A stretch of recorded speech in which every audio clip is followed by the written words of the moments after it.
Yun, what's up mga boss? Ayan, magandang araw po sa inyong lahat. So, andito na naman po muli ang inyong Boss Noli Vlog nagbabalik. Welcome back po tayo muli dito sa ating Manukan at welcome back sa ating munting YouTube channel.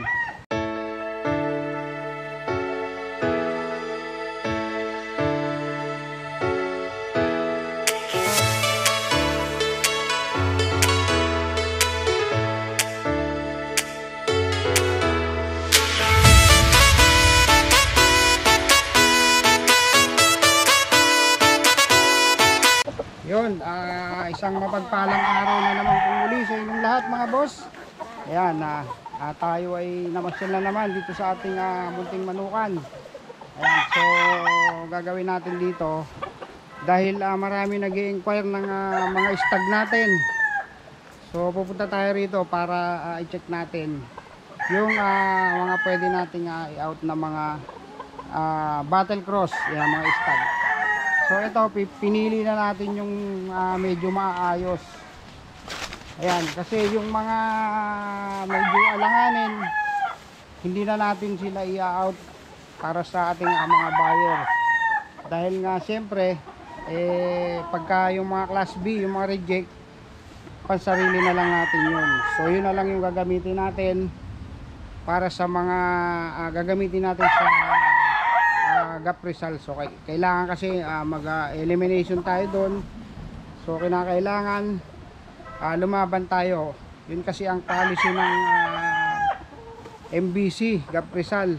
Kapag ka ikaw ay nagka-banded, obligado lalaban ka. Kasi kapag hindi ka nag-elimination in the following years, next banding season, so totally ban ka na dun sa kanilang asosasyon. So hindi ka na nila ibaban. Kaya mangyari, kahit na elimination, obligado lumaban ka. So ngayon ang gagawin natin, gagawa natin ng vlog yung mga stag na po pwede nating ma-share. Ayan, so nasa buyer na yan kung sila ay magugustuhan nila. At doon naman sa mga magtatanong nung price nito, mag-message po kayo doon sa ating personal account, Box Noel, BOXS Noel, at Boss Noel, BOSS Noel. Ayan, doon po kayo mag-message para masagot ko yung inyong katanungan. Huwag kayong magko-comment dito sa ating vlog. So mga boss, samahan nyo ako at papakita ko sa inyo yung mga stag na po pwede nating ma-out. Okay? So mga boss, dito tayo sa unang pick up natin.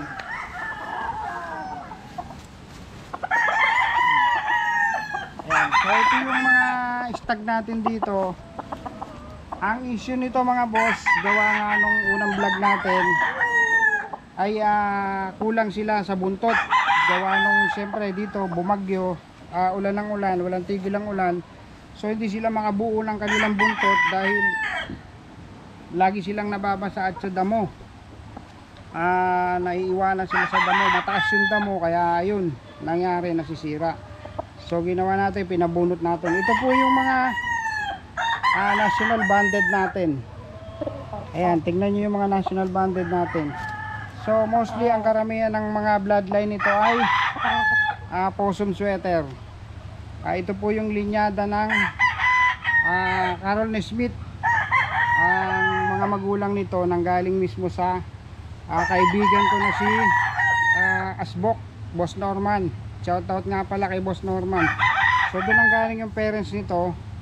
So maganda ang record nito, possum sweater. Ayan, tingnan nyo yung mga stag. So hindi natin to pwedeng ma-out kasi nga medyo alanganin yung mata niya sa kabila. So meaning parang sota siya. So hindi natin to pwedeng i-out. Maganda sana to.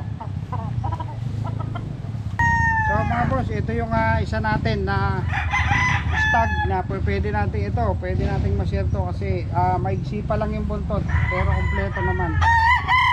Ayan. So ito po ay isang Sweater Gilmore. Ang parents nito ay Gilmore Hats na nanggaling mismo kay Carol Nesmith. Ayan, nagpabili tayo ng stock na kay Caron Smith. At ang parents nito na ang mother nito possum sweater. Ayan, possum sweater, imported rin. Imported line. So narito yung mga imported line natin mga boss. Oh.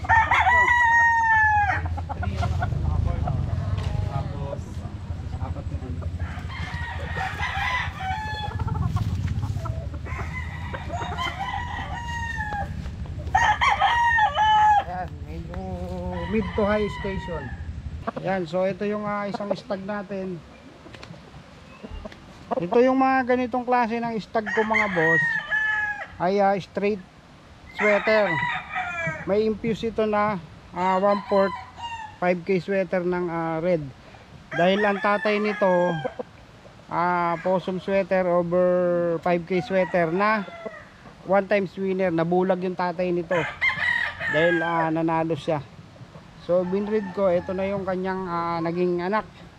So ito yung mga breed ko na, kaya lang di natin siya pwedeng ma-share dahil nung nasa range to ayan, napalo nung mga kasamahan niya, yung mga kapatid niya.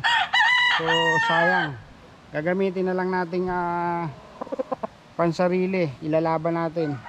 Dahil nga gaya na sabi ko, hindi naman pwedeng di tayo mag-elimination. So gagamitin natin, hindi nga lang natin to pwedeng mabenta.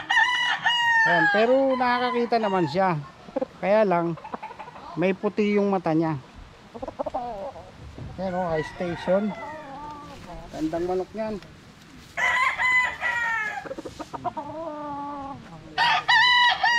Ayan, gandang manok niya mga boss.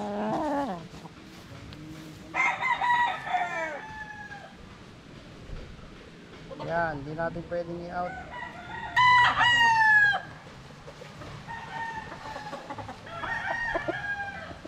So ito naman yung isang stag natin na sweater Gilmore pa rin. Ayan.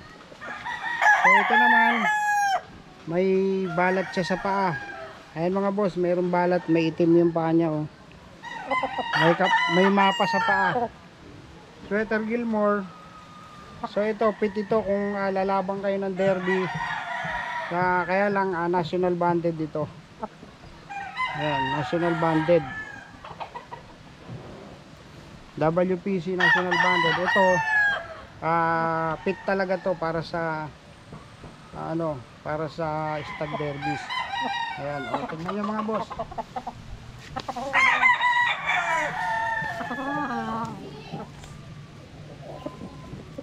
So dito naman tayo, lipat sa kabila.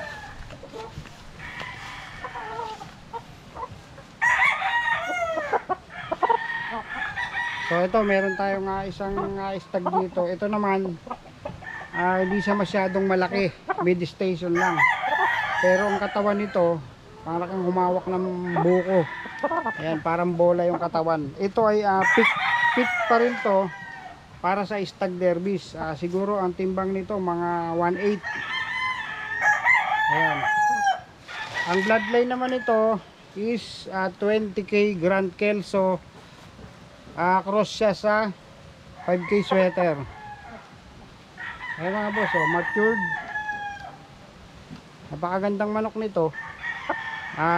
Dun sa mapapaibig, pwede po natin pag-usapan to. Pero kung hindi naman magkasundo, okay lang. At ilalaban namin to sa derby. Ayan. Ayan po ang station niya mga boss. Yun, talipat naman tayo dito sa kabila.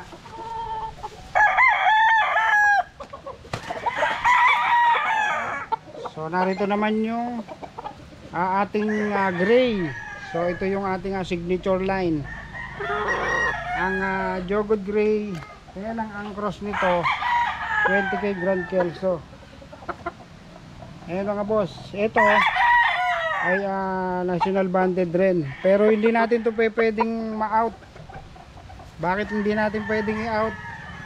Kasi sota yung mata niya. Lapit mo, lapit. Sota yung mata niya mga boss, yan. Tapos yung kabila pula. Yung kabila light, so sota. Hindi natin ito pwedeng i-share, baka mamaya makakaya sa mga makakabili nito. Ayan o, tingnan yung station yan. Imported yan, imported. 20K Grand Kelso over Jody Gray. So lipat naman tayo sa kabila mga boss. Ito naman ay puti. So ito siguro alam niyo na kung anong klaseng bloodline to. So ito po ay isang white Kelso. At ang cross naman ito ay 20K Grand Kelso. Ayan, ang nanay nito 20K Grand Kelso imported. Tapos ang tatay naman nito ay white Kelso ni B-Boy. Ito yung mga na-pick natin. So ito, ibababa natin to sa Payatas. If ever na may magkagusto, pwede yan. Basta mag-message lang kayo dun sa ibinigay kong account. So makikita nyo, ito magandang manok to mga boss. Oh, pula ang mata. Ayan. So magbababa tayo ng mga stag doon para ipipre ko natin sila. Pero kung mabibili, wala namang problema.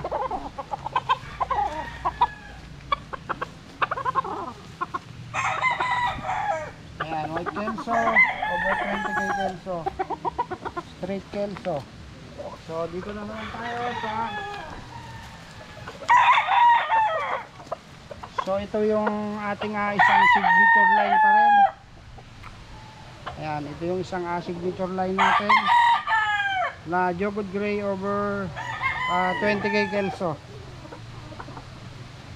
Ayan, so ito ay good to, walang pintas. Kaya pwede to. So mga boss, dun sa mga interesado, wag po kayong mahiya, pwede kayong magtanong, message nyo lang po ako. So ito yung isang Jody Gray natin na signature line. Yan, kita nyo yung station.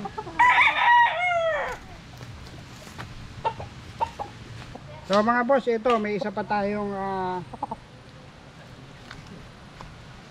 ito, Sweater Gilmore pa rin to. Ay ano pala, 20K over possum naman to. Ito yung unang breed ko dun sa possum ni Asbok na nakuha ko na broodcock. Pero ang parents nito, ang nanay nito ay 20K Grand Kelso. Ayan po. Check. Possum sweater. Ayan, tingnan nyo yung station nila. Ayan mga boss.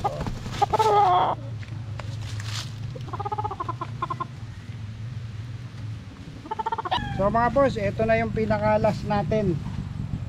Ayan, ito napakagandang manok nito. Ang bloodline nito ay ang tatay nito ay possum sweater over 5K sweater. So straight sweater. At ang nanay naman nito ay pure possum sweater. So ito yung pinakalas na stag natin. Napakagandang manok nito mga boss. So hindi siya mababa, mid to high. So lahat ng nakita nyo sa video mid to high. So ito ang bloodline nito ay 3/4 possum sweater, 1/4 5K sweater ng red. Ayan. So ayan mga boss, dun sa mga nais mag-inquire, huwag po kayong mahihiya, pwede kayong mag-message sa aking official account, ang Box Noel, at ang isa kong account na Boss Noel naman. At meron tayong FB page, ang Boss Noli FB page. Ayan. So dito na natin tatapusin ang ating munting vlog sa mga boss natin dyan na ngayon lang mapapadaan dito sa ating munting YouTube channel. Iniimbitahan ko po sana kayo na mag-subscribe, i-like nyo at i-share, i-hit nyo yung ating munting notification bell, at nasa ganon maging updated kayo sa mga ina-upload natin na mga video. So ayun lang mga boss, maraming salamat at good luck po.